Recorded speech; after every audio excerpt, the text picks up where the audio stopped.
واغفر لنا ما مضى يا واسع الكرم محمد سيد الكونين والثقلين والفريقين عرب وللعالمين. السلام على رسول الله سيدنا محمد بن عبد الله وعلى آله وصحبه ومن والاه. لا حول ولا قوة إلا بالله. رب اشرح لي صدري ويسر لي أمري واحلل عقدة من لساني يفقهوا قولي واهد قلبي بحق سيدنا محمد صلى الله عليه وسلم.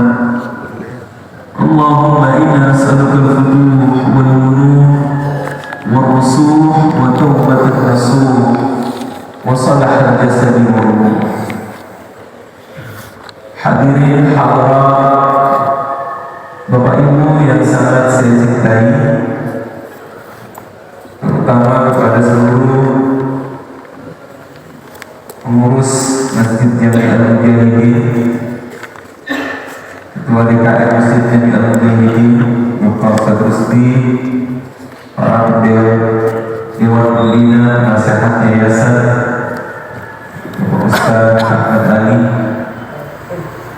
dan seluruh jamaah sekalian, mohon ridhonya jika saya tidak sebutkan satu persatu. Alhamdulillah Rabbil Alamin. Kita panjat ini,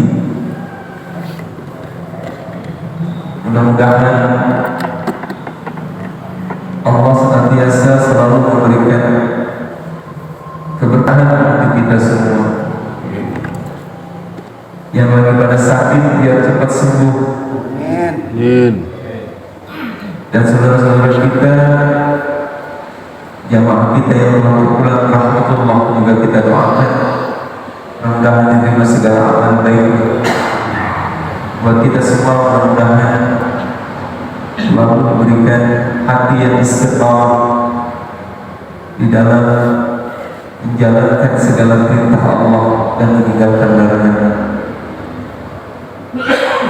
Hadirin yang dirahmati Allah, kita lanjut surah Al-Waqiah.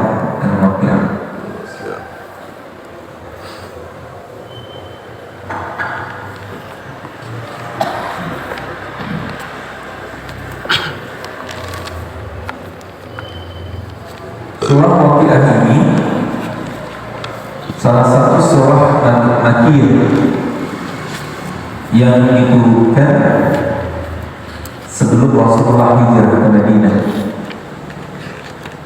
Meski ada ulama mufassirin yang menyebut bahwa ada beberapa ayat di dalam surah Waqiah ini, ada surah ayat Madaniyah yang diturunkan setelah Rasulullah SAW berhijrah ke Madinah. Ayatnya ada 96 ayat.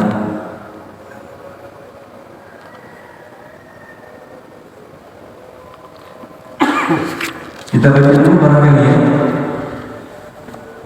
beberapa ayat. Saya yakin kepada hafal semua. Surah Waqiah ini salah satu surah yang favorit ya. Ta'awudhu billahi minasyaitonir rajim. Bismillahirrahmanirrahim.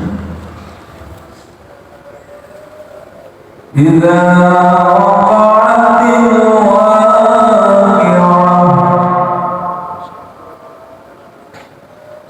laisa liwaqa'atiha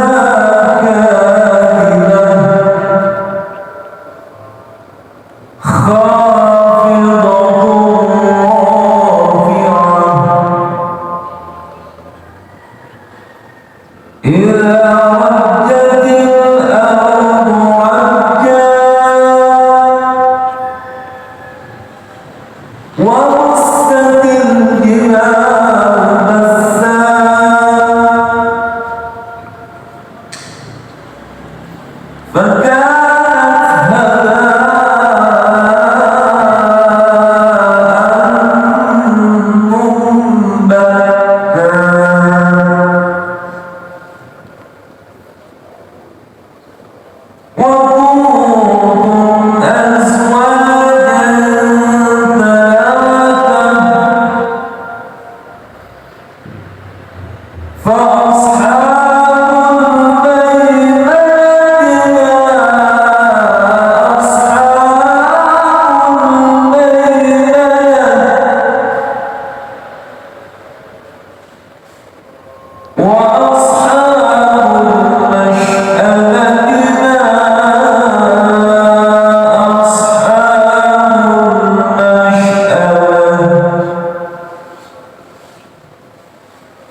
جنات النعيم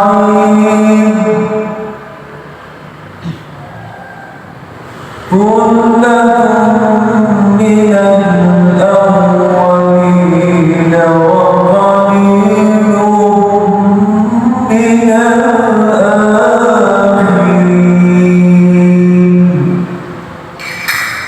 صدق الله العظيم.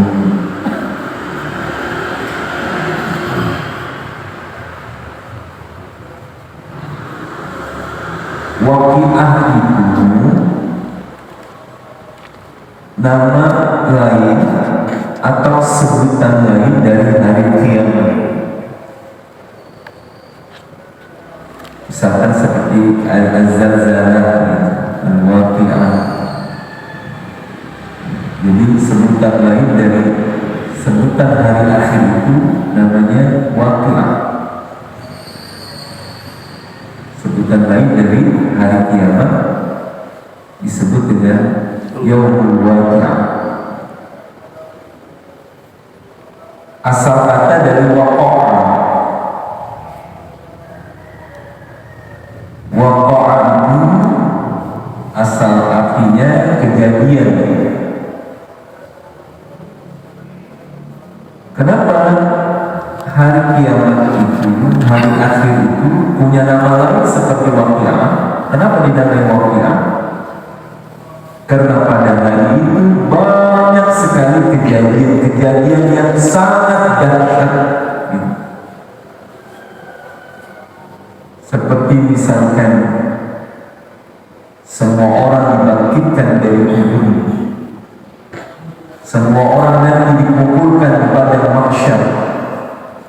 Ada kejadian di mana nanti seseorang akan ditimbang melalui proses mizan, timbangan. Yaumul hisab, semua apa yang dilakukan oleh manusia akan dihisab, diperhitungkan oleh Allah. Yang pada akhirnya nanti barulah endingnya di mana manusia dibagi oleh Allah menjadi 3 bagian. Ashabul yamin yang pertama, yang kedua ashabus shimal, kelompok kiri, kelompok kanan, kelompok kiri, dan as-sabiqun as-sabiqun, ulaikal muqarrabun, orang-orang yang terdahulu. Mereka adalah orang-orang yang paling dekat kepada Allah Subhanahu wa taala, yaitu levelnya para sahabat-sahabat seperti itu. Jadi pembagian seperti itu. Jadi dinamai waqi'ah karena pada hari itu banyak sekali kejadian-kejadian yang sangat luar biasa.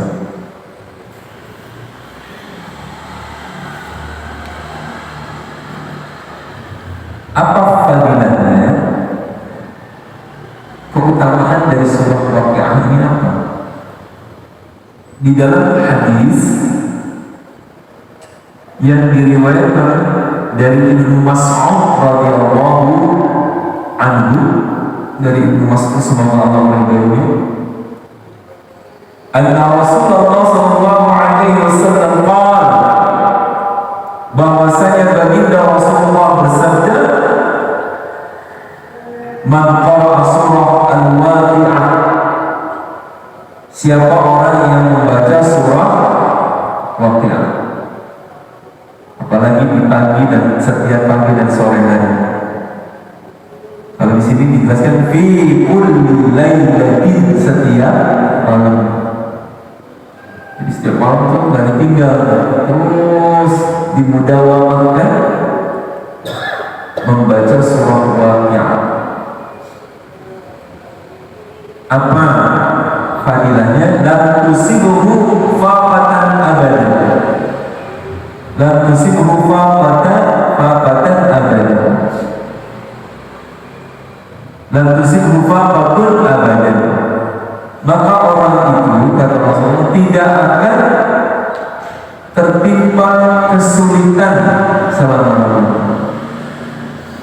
Orang itu tidak mengalami kesusahan selama-lamanya.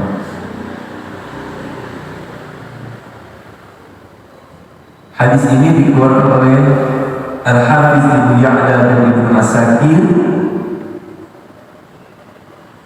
meskipun ada yang mengatakan hadis ini hadis yang dhaif, hadis yang lemah, tetapi di fadhailil a'mal, ya, memicu kita untuk semangat di dalam beribadah, boleh kita jalankan.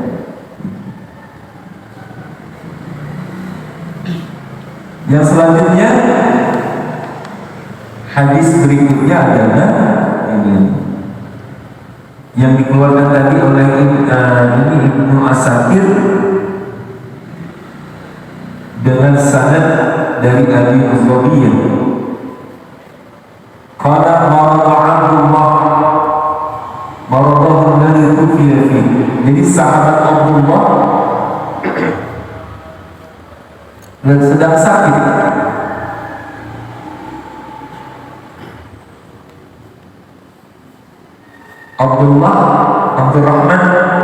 Abdullah bin Mas'ud, dia sedang sakit. Kemudian fa'adahu Utsman, sahabat Sayyidina Utsman menjenguk sahabat Abdullah ini yang sakit. Faqala, Sayyidina Utsman itu bertanya, "Ma tashfi?"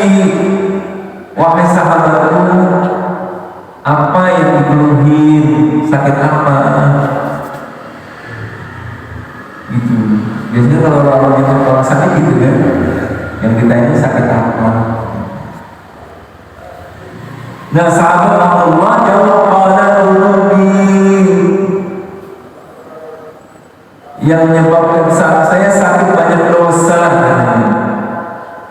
Bukan jawabannya, bukannya liver gitu, bukannya paru-paru, bukan jantung. Dia bilang penyakit saya banyak dosa.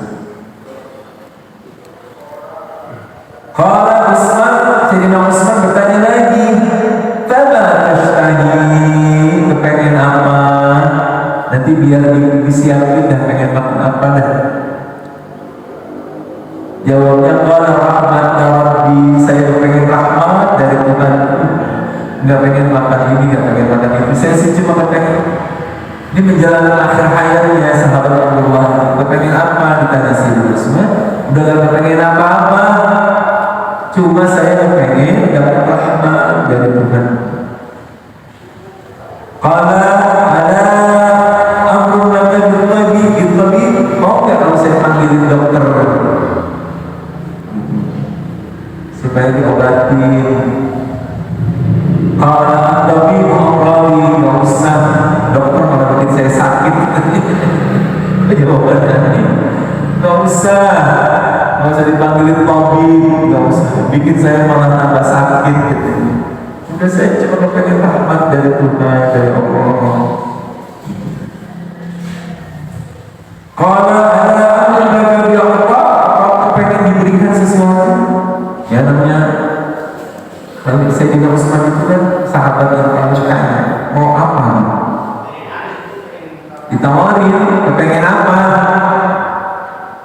Qala la hajata li fihi. Ditawarin harta, tapi dia ngomong, saya nggak butuh sama harta. Nawarnya baru sekarang, saya udah begini, kenapa dari dulu? Saya nggak butuh itu.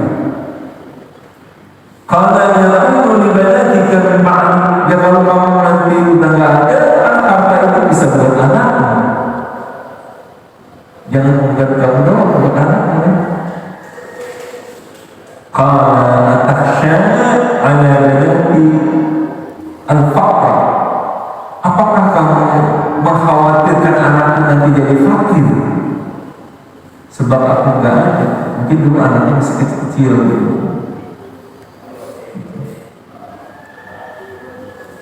Ini amartu banati, karena saya tidak takut meninggalkan anak saya, nggak punya harta. Karena saya selalu menyuruh anak-anak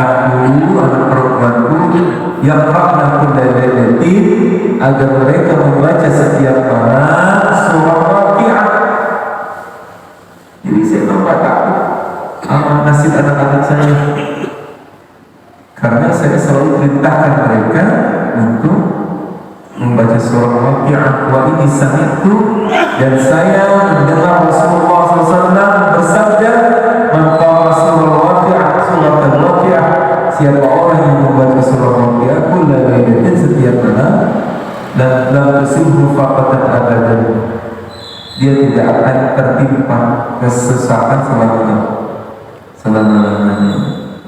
Nah, kalau Sayyidina sahabat Abdullah ini sudah luar biasa tingkat keyakinannya kepada Allah Subhanahu wa Ta'ala. Tapi kalau di dalam Al-Quran itu dijelaskan, wal yakhshal ladzina law taraku min khalfihim dzurriyyatan bi'afin, hendaknya kalian takut, orang-orang yang beriman itu harus merasa takut kalau di belakang mereka nanti mereka meninggalkan keturunan yang lemah. Khafu alaihim, takutlah kalian kepada mereka. Di sini diartikan dzurriyyatan bi'afin, keturunan yang lemah, ya lemah ekonominya, lemah ilmu pengetahuannya, apalagi sampai lemah akidahnya. Jadi jangan sampai kita cuma nanya ma ta'kuluna min ba'di, nanti kamu makan apa kalau ayah udah nggak ada, kamu kerja di mana, kamu tinggal di mana. Jadi jangan cuma khawatir dalam urusan dunia anak kita gitu. Allah ajarin begitu. Tapi kita harus tanya ma ta'buduna min ba'di. Nanti kalau bapak udah ada, apa yang kalian sembah? Nyembah apa kamu? Nah, yang menjadi harapan kita, anak itu menjawab na'budu ilahaka wa ilaha abaika Ibrahim. Kami akan menyembah Tuhan dan Tuhan bapak kami Ibrahim, yaitu Allah Subhanahu wa Ta'ala. Pengennya begitu.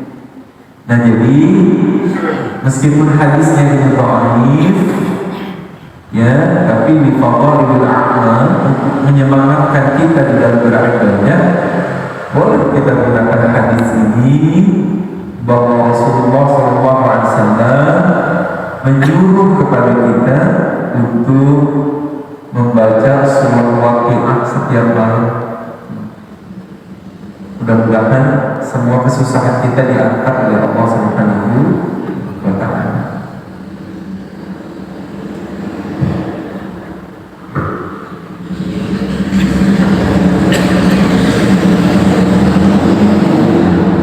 Baik, kita mulai daripada tafsir. A'udzu billahi minasyaitonir rajim. Bismillahirrahmanirrahim. Idza waqa'atil waqi'ah,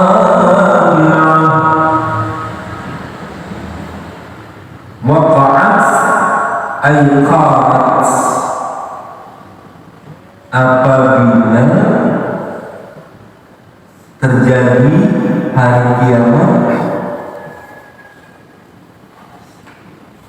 ay allati la budda min wuqu'iha, yang nggak mau,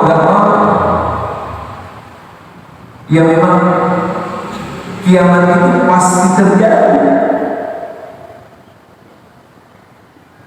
Hari kiamat itu atiyatun la raiba fiha, pasti akan datang, tidak ada keraguan, pasti hari kiamat itu datang. Maka kata Allah, apabila hari kiamat itu betul-betul terjadi,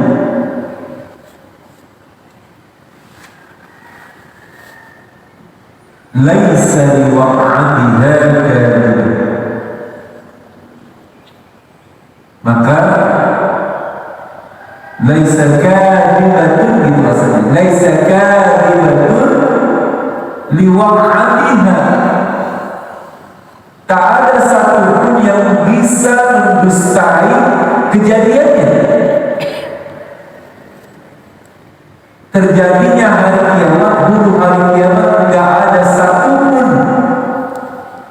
yang bisa mendustainya. Tidak ada yang bisa menolaknya. Karena memang hari kiamat itu pasti betul-betul akan terjadi.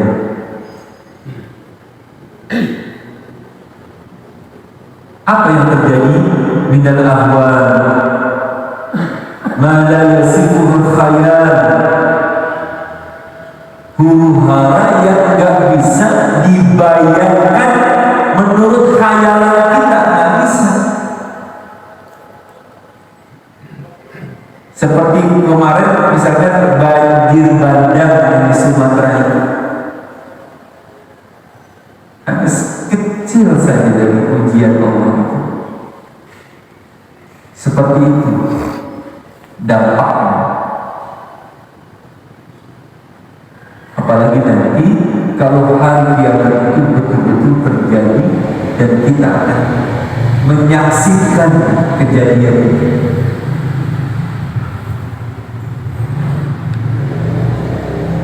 Maka menurut Al-Baydawi sumiyatil waqi'ah li tahqiqi wuqu'iha binamai waqi'ah, karena memang kejadiannya itu betul-betul terjadi. Sehingga bagi orang-orang yang membaca surah ini terketuk hatinya, sehingga dia tidak bermain-main. Ini cuma cerita-cerita doang. Ada orang yang bilang qala asatirul awwalin, ini cuma dongeng nenek-nenek kita dulu. Apa iya akan terjadi hari kiamat?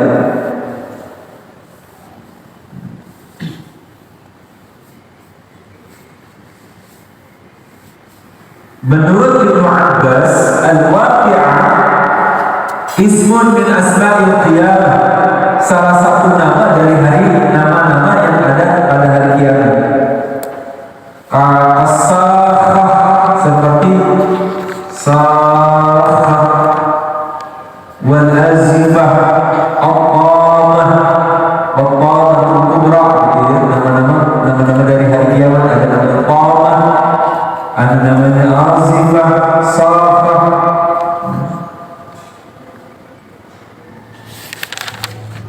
Apa itu? Wa ma adraka mal al-qari'ah. Nama-nama al-qari'ah. Mal qari'ah. Wa ma adraka mal qari'ah. Nama lain dari hari kiamat.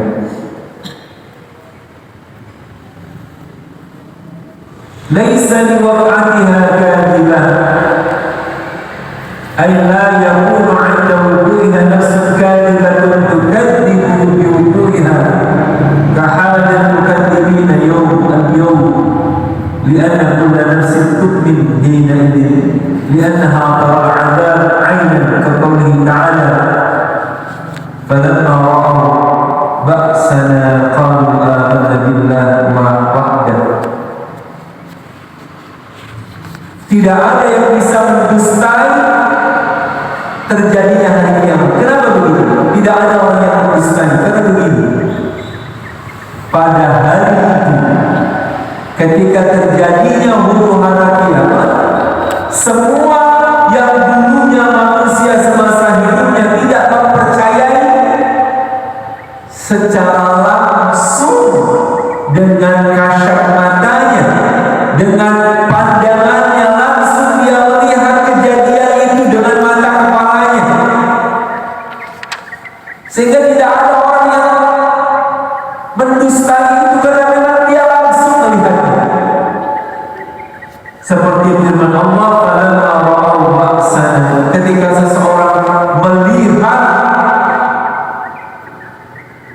azab yang kami turunkan kepada mereka itu, qalu, baru mereka berkata amanna billahi wahdah, kami beriman kepada Allah yang Maha Esa. Jadi kalau belum kejadian mah orang masih nggak percaya. Tapi kalau nanti secara langsung melihat dengan mata kepalanya apa yang terjadi di hadapannya, baru mereka meyakini. Makanya kata Allah, laisa bi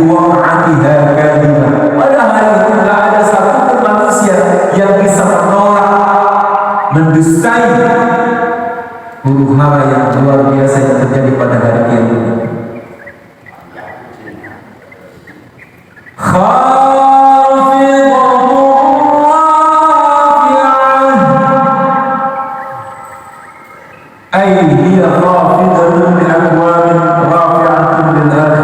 Pada hari itu kata Allah, ada orang yang direndahkan oleh Allah serendah-rendahnya, ada orang yang dihinakan oleh Allah sehina-hinanya, dan pada hari itu ada orang yang diangkat derajatnya oleh Allah setinggi-tingginya. Cuma dua. Siapa yang diangkat derajatnya oleh Allah?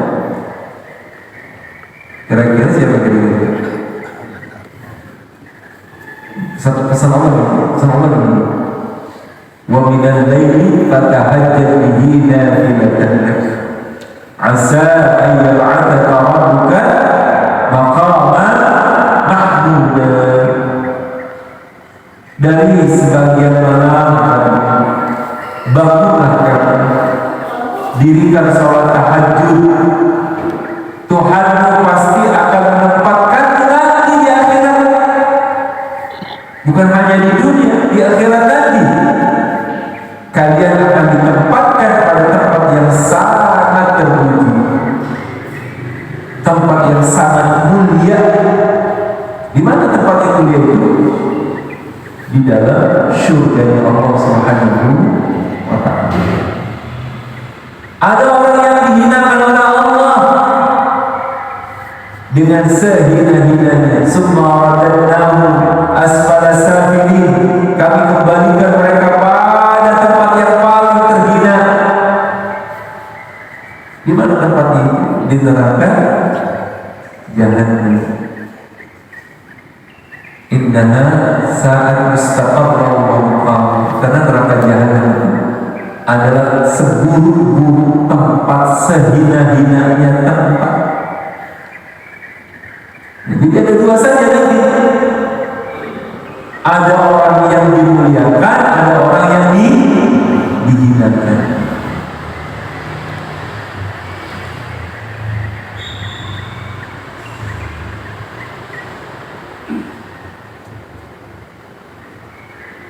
Tuhfadu a'da Allah fina, direndahkan musuh-musuh Allah di dalam neraka. Wa turfa'u awliya Allah, dan diangkat derajatnya para wali-wali Allah di dalam syurganya. Tufadu aqwaman ila jahim, direndahkan seseorang itu di dalam neraka jahim. Wa in kana fid dunya a'izzatu, meskipun di dunianya dia mulia sekali, di dunianya dihormati Allah, di dunianya sangat disegani, di dunianya Masya Allah nggak ada yang takut berani sama dia, semua sungkan, semua sama dia, peduli apa namanya banget. Tapi di akhirat ini tahu. Nah, wa tarfa'ul akhirin ila 'alal 'aliyyin, yang lain diangkat pada tempat yang sangat paling tinggi, setinggi-tingginya. Wa in kana fid dunya muda'an, meskipun di dunianya dia rendah sekali. Jadi ada orang yang di dunianya itu dia bukan orang yang terpandang, bukan orang yang terhormat, dia itu orang yang sangat rendah, yang jelata banget. Orang nggak memandang dia, bahkan orang memandang sebelah mata katanya. Tapi boleh jadi nanti di akhirat itu orang yang di dunianya dipandang hina, nanti di akhirat Allah tempatkan pada tempat yang paling tinggi, setinggi-tingginya. Kira-kira di mana? Kita ke mana? Mendingan dunianya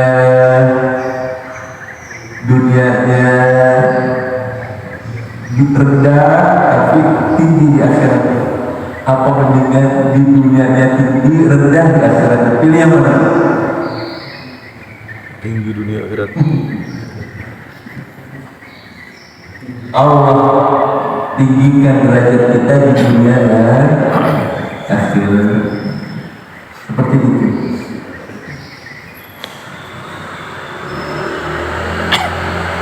Nah, kemudian Allah Subhanahu wa taala ayat yang berikutnya, seperti apa sih kejadian-kejadiannya itu? Allah sebutkan yang pertama. Sebetulnya bahasanya sih tidak berbeda dengan surah-surah yang lain.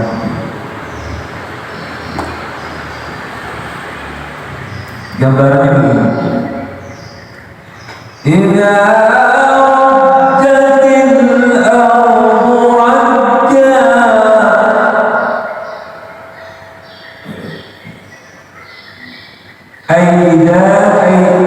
zulzilat zalzalan 'anifan. Kapan terjadi kiamat ini? Di mana ada orang yang dihinakan dan dimuliakan? Nanti terjadi hari kiamat apabila bumi itu sudah digoncangkan. Rujat itu artinya zulzilat, idza zulzilatil ardu zilzalaha. Apabila bumi itu digoncangkan dengan segoncang-goncang, itu nanti kejadian. Kalau bumi sudah digoncangkan dengan goncangan yang dahsyat,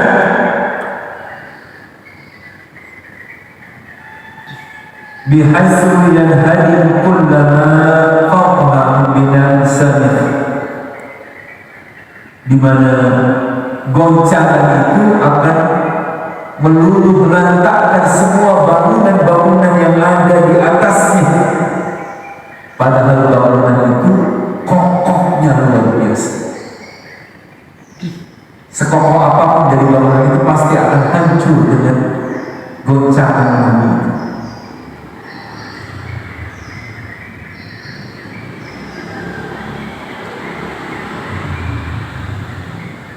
Kalau di sini ada ulama yang tafsir menggambarkan begini, kayak ada sesuatu yang diayun, ngayunnya nggak tanggung-tanggung. Kalau ngayun begini kan enak tuh. Di atas ayunan itu ada bayi, tapi ngayunnya itu ngayun kesel. Sekencang-kencang itu kira-kira itu bocah gimana? Yang ada di atas ayunan itu pasti mental dia, nggak kuat pegangannya, menahan goyangan yang luar biasa. Nah seperti itu nanti semua bangunan yang ada di atas permukaan bumi akan seperti itu, karena begitu dahsyatnya goncangan yang terjadi. Apalagi wa qussatil jibalu bassa, dan bumi itu apa gunung-gunung itu di sini fattatat taqtitan hatta litaqti,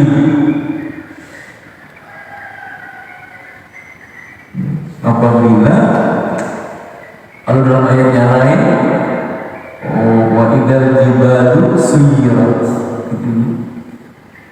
apabila gunung-gunung itu busat. Kalau di terjemahan itu apa artinya Pak setelah ini? Hancur Pak. Hah? Hancur, hancur-hancurnya. Dihancurkan aja ya sahabat. Kementerian Agama diartikan pusat itu dilumatkan, dihancurkan. Gunung-gunung itu yang menjulang tinggi itu akan dihancurkan dengan sehancur-hancur.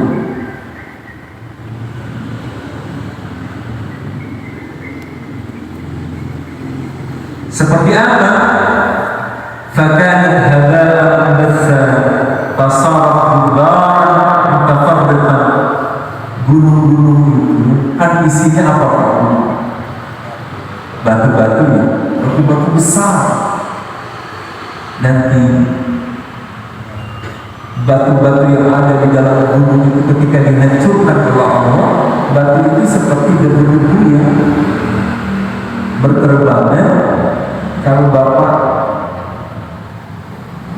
bersihin bantal atau kasur gebuk gini, atau digebukin pakai rotan itu, tersinar tuh, ada sinar matahari, kelihatan banget ya. Apa yang keluar? Yang pada terbang? Debu. Hah? Ya keluar semua yang ada di kasur itu, kotoran-kotoran itu, tersinar matahari berterbangan seperti itu, enteng sekali. Gambarannya seperti itu. Semua batu-batu yang besar yang terdapat di dalam gunung-gunung itu akan seperti itu.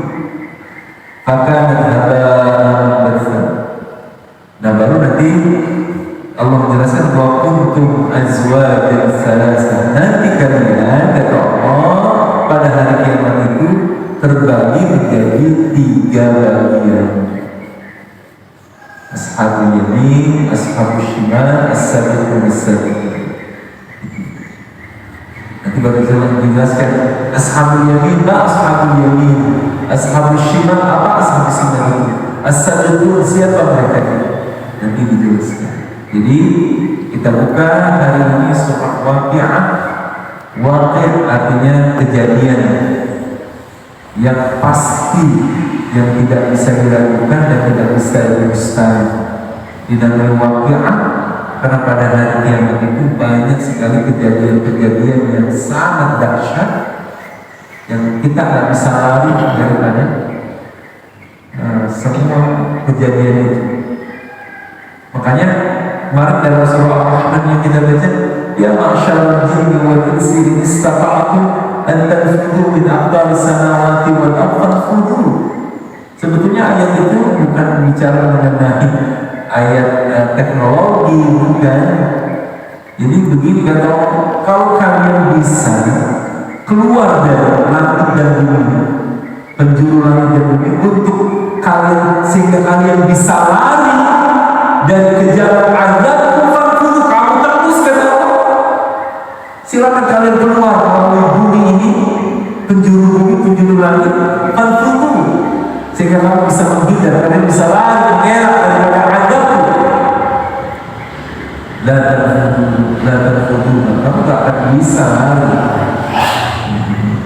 Kemudian ayat ini diterjemahkan, kalau kita bisa menembus langit, silakan tembus, gitu kan?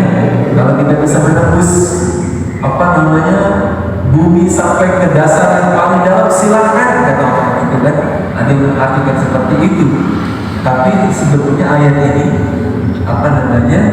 teguran Allah kepada kita orang-orang yang berbuat dosa, al-mujrimun itu. Kalau mereka bisa lari dari hukum Allah, silakan keluar dari langit, keluar dari bumi, nggak akan bisa. Nah seperti itu gambarannya surah Waqi'ah. Ada yang mau ditanya? Nggak ada? Ya silakan.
Nah, pertanyaannya,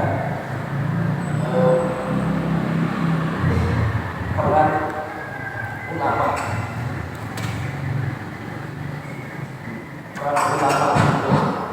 untuk mengingatkan, menyelamatkan alam, menyelamatkan umat itu sejauh mana? Pertanyaannya di sana. Terima kasih.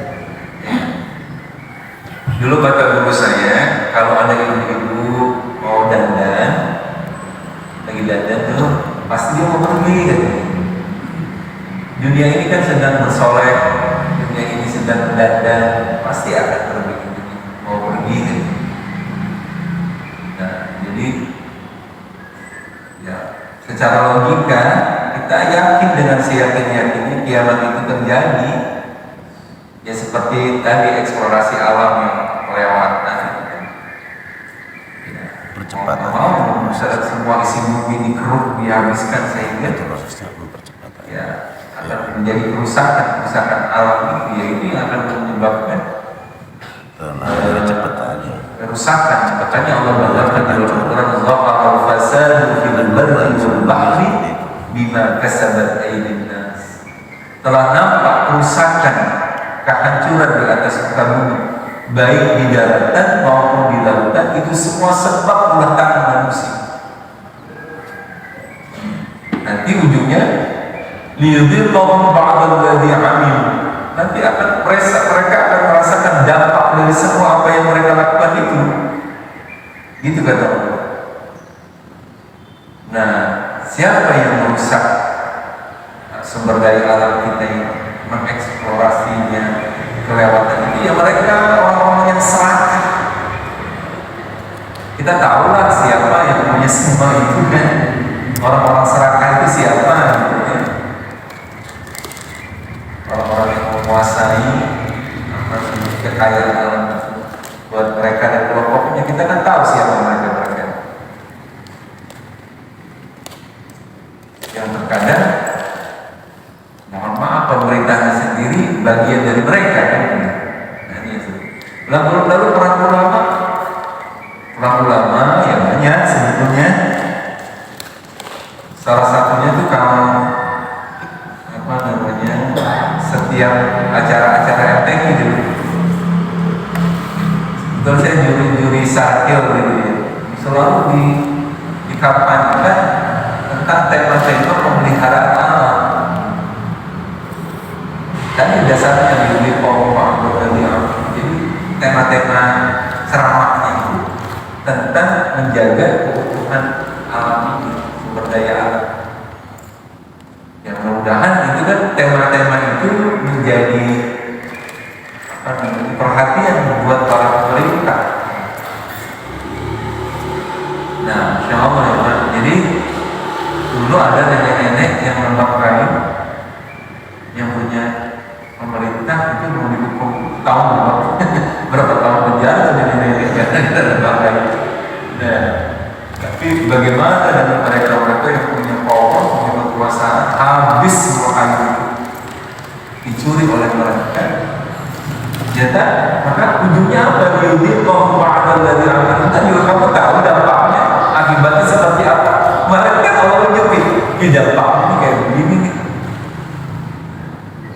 Setelah itu la'allahum yarji'un, agar kalian itu kembali lagi gitu. Artinya janganlah terlalu beringas, terlalu serakah, seperti itu. Nah, jadi peran ulama ya banyak sih, ulama-ulama yang menyampaikan hal ini berdasarkan ya, petunjuk-petunjuk Al-Quran dan Sunnah Rasulullah gitu. Jadi ini perhatian juga mungkin. Nah, apa jelas kerusakan di kaum itu ya karena ulah kita sendiri manusia gitu ya. Bukan, jangan salahkan Allahnya gitu. Kalau lagu-lagu emitnya GAD mungkin alam mulai bosan gitu kan? Bersahabat dengan kita. Coba kita bertanya pada rumput bergoyang. Seperti itu Pak ya. Nggak ada lagi cukup.